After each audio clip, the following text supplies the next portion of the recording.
every day to the world and to your heart. Open up your eyes and let your spirit start. Say yes to the dreams you hold inside. Let your soul be your guide. Are you an aspiring author with a story to tell? At SYE Publishing, we turn your thoughts into a beautifully crafted book ready for the world to read. From expert writing, editing, to stunning design, we handle it all. Visit SYEpublishing.com today and start your journey to becoming a published author. SYE Publishing, where your story comes to life. Thank you for joining us today for another episode of Wednesday Wisdom. Today, we are joined by the amazing Esther Castillo-Lerma. She is a mortgage loan officer at Veritas Funding. You know, a bit back, Esther and I had the joy of being on a panel discussion together at NAM's DE&I special day in Washington, D.C. And I've learned so much about Esther and the hard work that she's doing within the community. And I knew that we need to get her on here to learn from her and share all of her greatness with us. So to kick us off, number one, Esther, thank you so much for sharing a piece of yourself and giving us your time. And secondly, what we'd like to do on Wednesday Wisdom is we'd like to learn a little bit from the past, how we're applying it today, and then going forward. So to kick us off, the very first question is, what is one of the best pieces of advice that you have ever received? And feel free, if it was an individual, feel free to give them a shout out. Great. Well, thank you, Laura. First of all, thank you so much for having me on your Wednesday Wisdom. It's a great honor, and it was very great to meet you, as well as of our other colleagues on the DEI committee. That was such a fun time. And it's so nice to, even though, you know, you're on Zoom and we see each other, it's so nice to see each other in person because you get the full vibe, you know, kind of meshes together. So that true. we need to be able to somehow take that virtual and add the face-to-face every once in a while, right? Yeah, I agree. So yeah, I think you know, when I think about that, over the years, so many years of my life, I think I've received so many different pieces of advice or great things, great thoughts that have come up. But if I go back in time, I think that two of the most, I guess, impactful things that have been given to me as advice come from two different people. And one was my father, and the other one was an employer I had. Okay, so my father is Jerónimo Castillo, and when I was really young, he told me at one point, don't ever depend on a man to support you. It was just a little out of the blue, and I don't know if he saw me like, I don't know about this girl, I better tell her now. You got to do your thing, you know, don't ever depend on a man. And it was something that I was just like, oh, okay, thanks, Dad, you know, like, okay.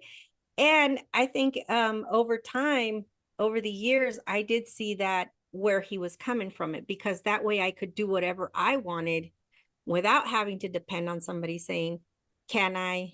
Or, you know, in my culture, it's very typical for having, you know, the male have support the family, and then the wife be the person who cares for the family. And that was the situation in my parents' marriage as well.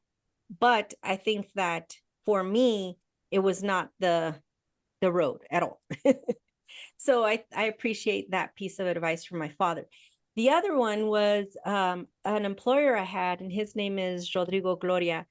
And he was one of the best employers I've ever had. I've been fortunate to have a lot of really good employers.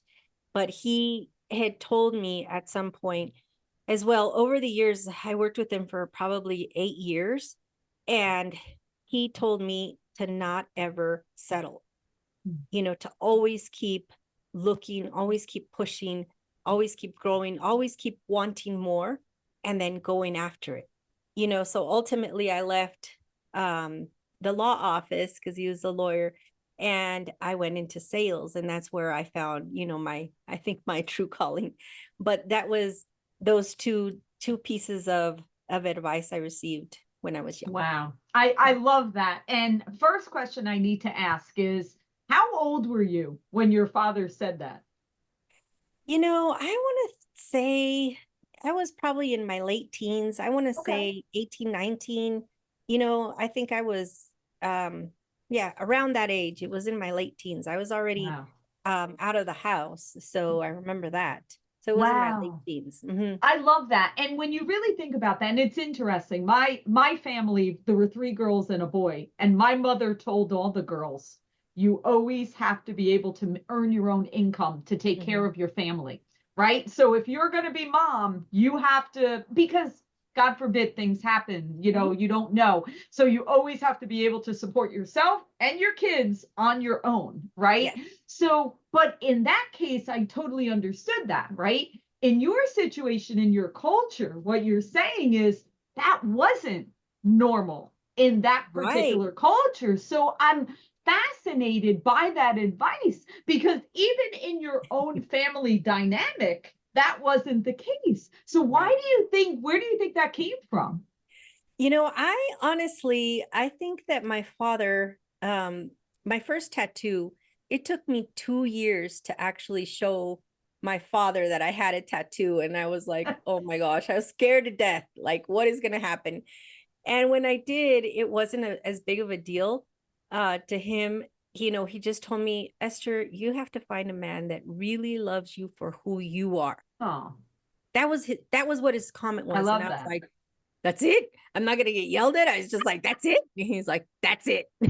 Oh, So I think that what my father saw in me was like I was not the typical, you know, daughter that he probably saw going to fulfill a role such as my mom had, and so I think that's why that piece of advice was just like, okay, you're stepping out of the norm, and I have to give you a few little, pebbles of advice so it can guide you in wherever you're going, because it what a wasn't. very Yeah. smart man. A lot of Yes. wisdom right there. So I love that. Yeah. Now let's go to the person that you were working for.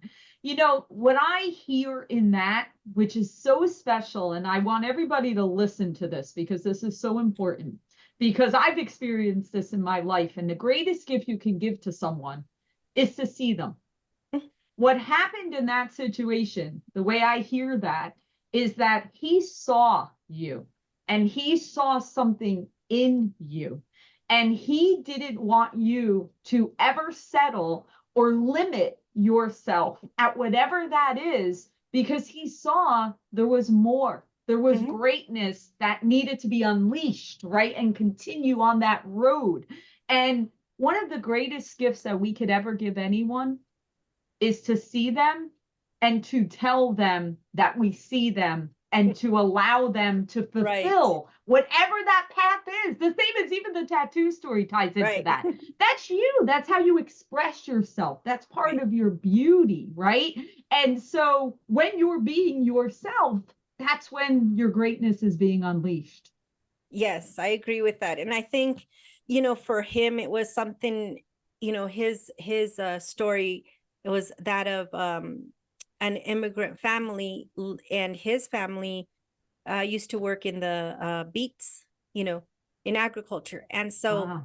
that was his parents, and he had Oh, the wow. opportunity to go to school, put himself through school, and then, become a lawyer and set up his own office Mm, and completely turn the tables on his family's history.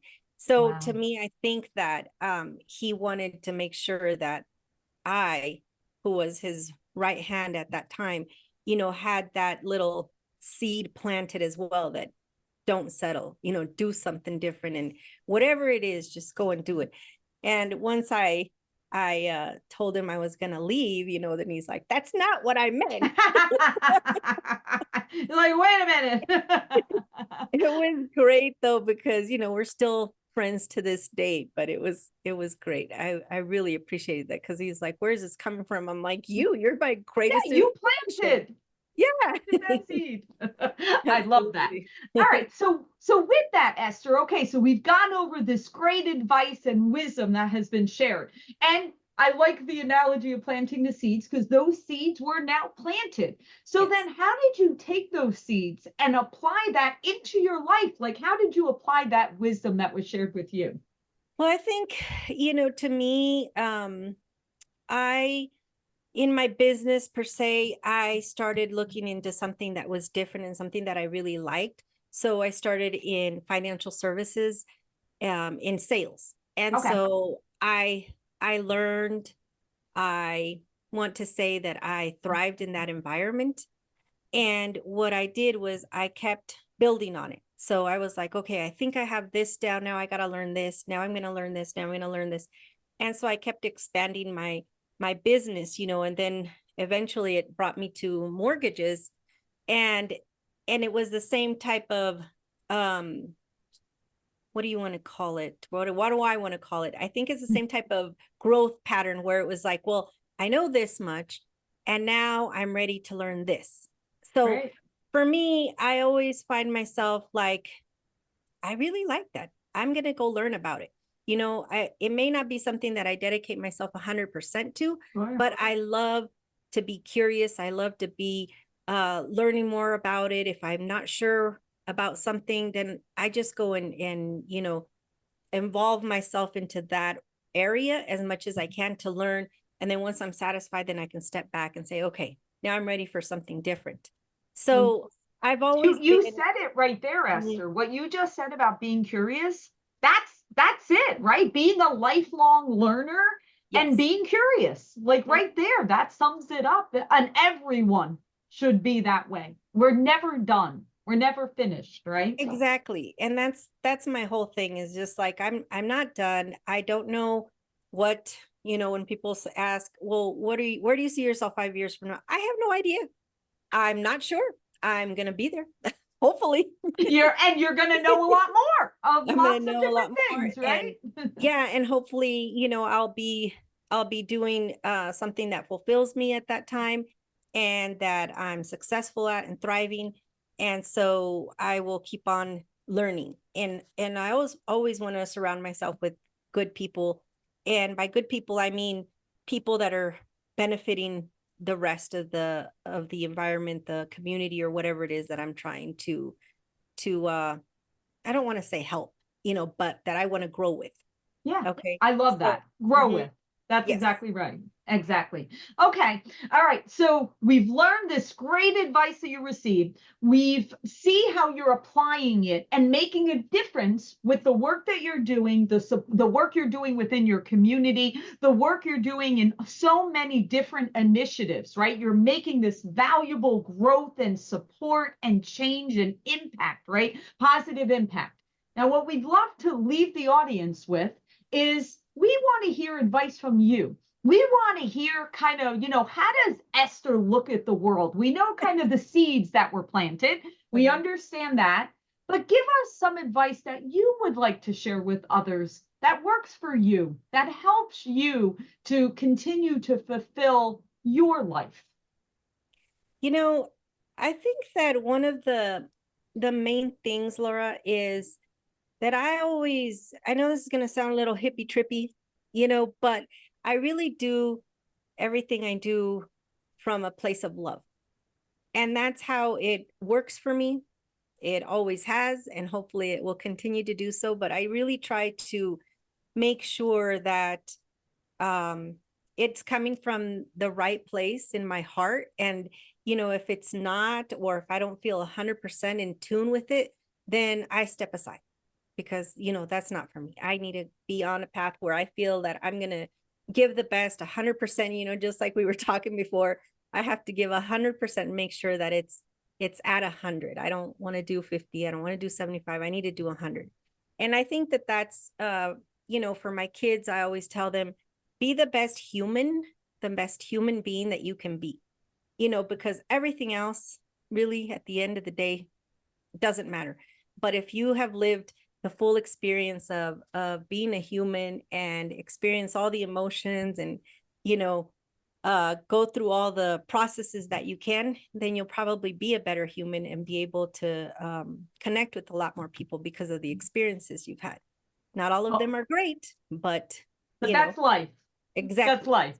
Well, Esther, you know, as you're speaking, you're certainly speaking to me, like to my heart, because I have the same philosophy. And that's probably why all of us that went, we all got along, because we were very similar in that.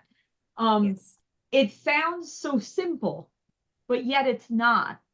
There's a lot of people that I don't know if it's almost like your mind, you trip over trying to analyze and trying to read into everything.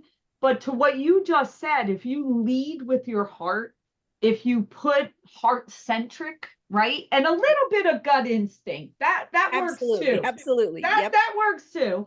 If you go into things like that, I agree with you. The rest of it falls into place because when it's not right, you kind of get a warning signal that this is not right. You're not in the right setting. You're not in the right people. You're not in the right whatever you're doing.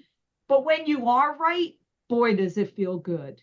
And you know that it's right. And you can go so far. Your impact that you can do is really can grow and grow and grow because you're in those right places. And I think you have done a great job, like at least for what I know on your business side. On your business side, you've really leaned in and realized who you can be a voice for and who you can support and who you can get mortgage ready and what communities you can flourish and continue to grow, because it's all coming from your heart. That's why. Exactly. And at the same time, I enjoy the ride, you know, and a lot of times it's a tough road. It's not easy, you know, but I think the important thing is I enjoy it. And at the end of the day, I can say, you know what I did today, I'm super happy with it. So let's get on for tomorrow. Let's do it again. Yes. Well, for everyone out there, if you are not following Esther, by all means, I'm telling you, connect to her, watch the great things that she's doing. I am certainly so happy that I have gotten to know her, and I'm certainly a fan, and I encourage everyone out there to, you know, she's leading the way in what she is doing in her communities, and we all need to take a page from some of the greatness that she's doing. So we wish you, Esther, all the best in everything that you're doing. Keep shining brightly. All the best always. Thank you so much, Laura. I really appreciate you. And again, you have a fan in your corner as well. So look forward to continuing to work with you on the DEI committee and getting to know each other a little bit more. Take care. Bye.